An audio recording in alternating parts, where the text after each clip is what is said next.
солай өтіп көреміз. Жақсы ма?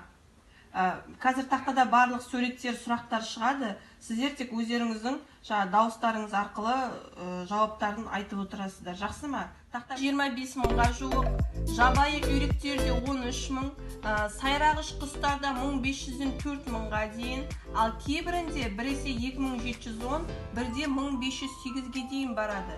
Бұл не және неге байланысты өзгереді? Қалай ойлайсыздар бұл? Ал көрейік жауабын. Тағы біреуде жауаптар бар ма қалғандарында? Сабыржан?